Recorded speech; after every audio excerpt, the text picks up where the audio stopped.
Jadi kalau selama ini kita doanya misalnya dengan doa lisan, membaca dari buku-buku doa. Setelah buku-buku doa itu rasanya tidak bisa membawa kita masuk pada hadirat Tuhan, berarti mungkin Tuhan sedang mau mengajak kita untuk tidak memakai buku-buku itu, begitu loh. Tapi langsung dengan doa spontan, doa dari hati, bisa jadi seperti itu. Jadi jangan terpaku pada satu metode doa. Kalau metode doa itu tidak membawa kita masuk dalam hadirat Tuhan, berarti mungkin Tuhan sedang mengajak kita untuk belajar metode yang lain. Ya, mungkin metode doa batin, ya ada cukup hening, doa nama, misalnya doa Yesus, ya, yang sudah kita praktekkan yang lalu, seperti itu. Nah, ya ini mengenai apa namanya tadi, kesulitan dalam doa yang ada dalam diri kita. Saya lanjut aja langsung ya. Lanjut deh.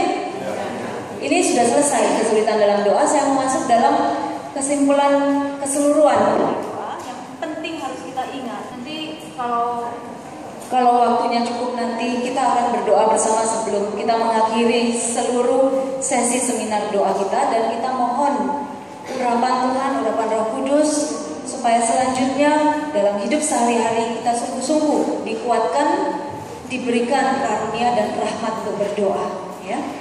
Kita selesaikan dulu. Nah, ini kita mau lihat kesimpulannya. Jadi kita manusia diciptakan untuk Allah, makanya kita harus berdoa. Bedanya manusia dengan binatang itu apa? Dengan tumbuhan apa lagi? Binatang itu tidak pernah ada yang berdoa. Jadi kalau mau disebut manusia itu harus berdoa. Binatang nggak berdoa, ya. Nah, jadi kita diciptakan adalah untuk Allah. Santo Agustinus mengatakan, Engkau menciptakan kami ya Tuhan untukmu, ya. Jadi orang tidak akan mungkin tenang kalau dia tidak kembali kepada Tuhan. Dalam arti tidak beristirahat dalam dikau, dalam Tuhan. Nah, siapa yang bisa mengantar kita kepada Tuhan? Hanya Roh Kudus. Jadi Roh Kudus yang sudah kita terima di dalam pembaptisan itu selalu akan mengarahkan kita kepada Tuhan. Nah, jadi Anda nggak usah khawatir, karena Roh Kudus akan membimbing. Ya, pasti semuanya kita akan bisa sampai pada Tuhan, dalam arti bersatu dengan Tuhan dalam hidup ini. Nah, Roh Kudus bersama dengan roh kita berpaling kepada Allah dan berseru, Aba ya Bapa. Jadi kita tidak bisa berdoa sendiri. Roh Kudus membantu kita berdoa. Dan Roh Kudus ini yang membuat kita bisa bersatu dengan Tuhan dalam doa. Kita lihat tujuan hidup orang Kristiani. Setiap orang Kristiani dipanggil menjadi kudus. Setiap orang Kristiani dipanggil menjadi kudus. Artinya apa? Artinya kudus itu dipisahkan dari dunia. Ya, artinya apalagi kita itu untuk Allah.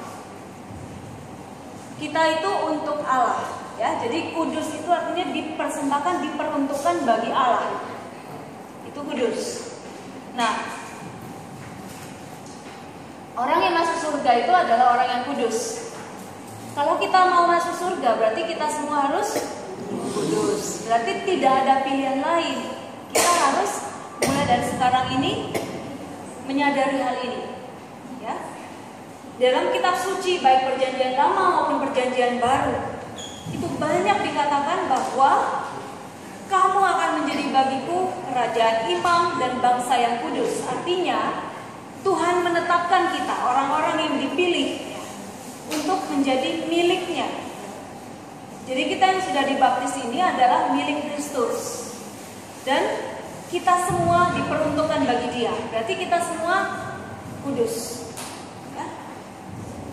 Haruslah kamu kudus sebab aku ini kudus. Kalau kita lihat terus ini nanti bisa dibaca sendiri di rumah. Ya? Kita dipanggil, dikhususkan untuk mengikuti jalannya Tuhan. Mengapa ada kitab suci? Mengapa ada perintah gereja? Ya, itulah yang kita bisa ikuti untuk sampai melakukan kehendak Tuhan. Gereja menyampaikan kepada kita bagaimana untuk hidup menjadi seorang Kristiani, mengejar kesempurnaan. Nah, hakikat kesempurnaan itu bagaimana? Bagaimana yang sempurna? Sempurna itu bukan karena usaha kita. Sempurna bukan karena usaha kita, tetapi karena rahmat. Artinya apa? Sempurna karena rahmat. Jadi kita bisa melakukan pekerjaan baik, kita bisa berdoa, kita bisa mengerti kitab suci, itu karena rahmat. Jadi peran Roh Kudus ini sangat vital. Ya, peran Roh Kudus itu selalu hadir dalam diri orang beriman. Nah, kasih itu adalah tanda kesempurnaan. Jadi kalau orang itu sempurna, berarti dia sempurna, dia punya kasih, ya, kasih kepada Allah dan kasih kepada sesama. Kasih bukan perasaan, tetapi perbuatan, tindakan, komitmen, kata-kata. Kalau kita bilang aku mencintai Tuhan, maka buktinya adalah kita mencintai sesama. Mencintai Tuhan berarti kita mau komit memberikan waktu doa kita bagi Tuhan. Waktu yang terbaik, bukan waktu yang sisa. Meluangkan waktu bagi Tuhan. Karena dia penting, dia prioritas. Nah, jadi tujuan akhir kita dalam hidup ini adalah Allah, begitu. Apapun yang kita lakukan, kesuksesan kita, kekayaan kita, kesehatan kita, ini harus untuk memuliakan Tuhan. Jadi kalau kita sehat, berarti kita bisa melakukan banyak pekerjaan baik untuk supaya orang juga bisa melihat Allah yang baik, ya, lewat kita, seperti itu. Karena apa? Semua yang kita miliki ini tujuan akhirnya adalah Allah. Nah, kasih yang bisa menyatukan kita dengan Allah, ya. Nah, ini sudah sampai pada persatuan. Nah, ini sudah tadi. Tadi saya katakan, saya berbicara mengenai cinta kasih. Jadi kalau kita bilang kita mencintai Allah, berarti tandanya adalah kita mencintai manusia, sesama kita. Mengasihi Allah demi dirinya. Jadi bukan demi berkatnya, bukan demi keselamatan dari Tuhan kita mau mencintai dan mengikuti Tuhan, tapi karena pribadinya. Karena dia sahabat kita, karena dia mencintai kita, kita mencintai dia. Ya. Nah, kalau kita mengasihi diri kita mau hidup sehat, kita mau merawat diri, kita mau pandai, kita mau hidup baik, itu karena Tuhan juga. Tujuan akhirnya Tuhan.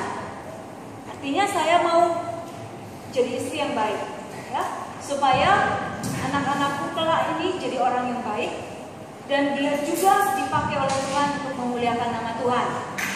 Jadi tujuan akhirnya selalu Allah. Kalau saya baik pada ibu, ya, pada sesama, itu juga karena dia dikasihi oleh Allah. Jadi saya mengasihi yang dikasihi oleh Allah. Mau dia nggak baik sama saya, mau dia baik sama saya, itu nggak jadi soal. Saya tetap bisa baik pada dia karena itu kehendak Allah. Ya, jadi kita nggak mengasihi orang lain karena dia baik sama saya, tapi karena orang itu dikasihi Allah, ya, dan ini kehendak dan perintah Allah. Jadi kalau cinta pada Allah berkembang, maka cinta pada sesama juga akan berkembang. Kita lihat ini ada dua cinta kasih menurut Santo Fransiskus Assisi, Fransiskus Sales. Ya, dia mengatakan cinta itu bisa afektif, bisa efektif. Suara saya terdengar di belakang. Cukup ya. Cinta afektif itu apa? Cinta yang berpaut pada Allah dan segala yang berkenan padanya. Sedangkan dengan cinta efektif, kita itu melayani Tuhan. Ya.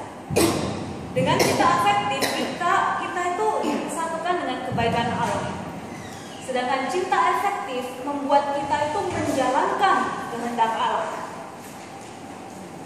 Nanti saya akan terangkan kalau belum jelas. Cinta afektif membuat kita itu senang, ya. Kalau kita berdoa, kita senang karena apa? Oh, Allah hadir, Allah mencintaiku, ya. Ada kerinduan, ada semangat, itu cinta afektif. Afektif, ya. Kita bisa rasa. Nah, sedangkan cinta